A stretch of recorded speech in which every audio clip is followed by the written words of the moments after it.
If you want to continue to follow our adventure, click subscribe.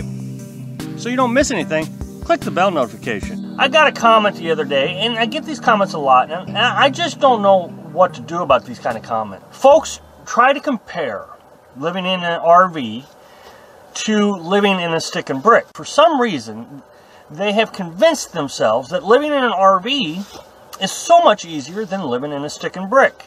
But it seems like every time I make a video where I talk about the difficulty, people who are honest, people with honest questions, really struggle with the idea that there's any difficulties with it.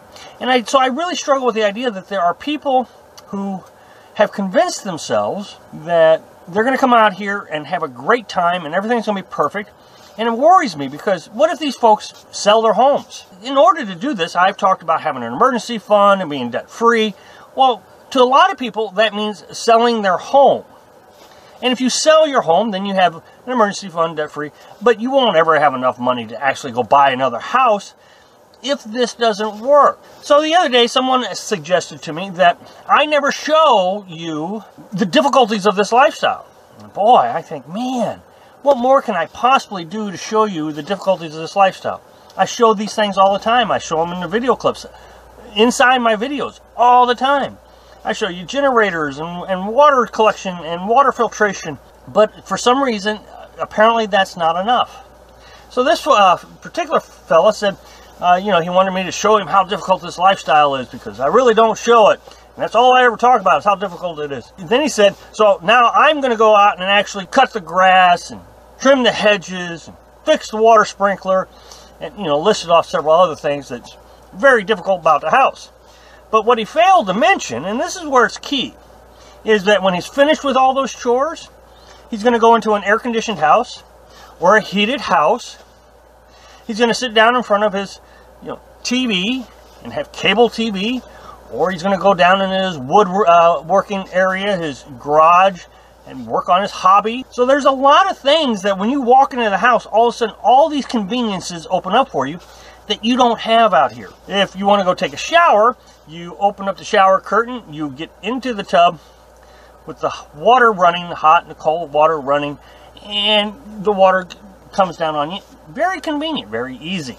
That's where this lifestyle takes a turn from the stick and brick lifestyle. Yes, I don't have to mow grass, you're absolutely right. But when I want to go into my house, I have to make my own electric. You don't have to make your own electric.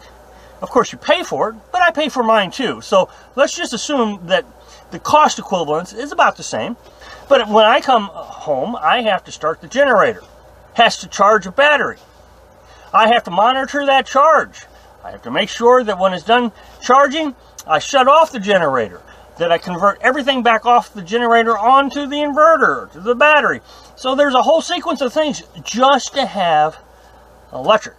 So I can power my refrigerator. This is vitally important when it's 30 degrees outside or 14 degrees outside. But you get out of bed and you walk outside into 14 degrees to turn on your generator. And it may take you 5 or 10 minutes to get it started because it's cold and it doesn't want to start, it's cranky. So when you get up in a stick and brick, you go into the living room, you flip on the light, you sit down, you maybe pour out your cup of coffee. I don't know what you do, but much more convenient. The lifestyle in the house is much more convenient than the lifestyle actually living in the RV is. When you go to the bathroom, you use the toilet, you flush the toilet, and it's all taken away from you. You don't have to ever worry about it again. Again, let's assume the cost is relatively the same. Now, when you're in your RV, if you live in an RV where you have an actual toilet where you can flush the toilet when you go to the bathroom, you're going to still have to go to a dump station and handle that waste. It's just part of the deal. Your tanks get full, you handle the waste. Or if you go to a paid campsite, you're still going to have to deal with that hose and that waste and the nastiness. You're going to have to wear gloves. In a stick and brick, you never have to worry about it again after you flush the toilet. Living in a stick and brick, I bet you've never, ever, ever had to find where you're going to move your house to. I mean, there might be some out there who say, I've moved my mobile home or something, and that's fine. But I'm saying regularly, not a lot of people have picked up their house every 2 weeks and moved it to a new location. Here you will have to do that. which is actually kind of not simple, especially if you do it the way I do it, and I try to stay in an area for a season at a time, so I don't have a lot of travel costs.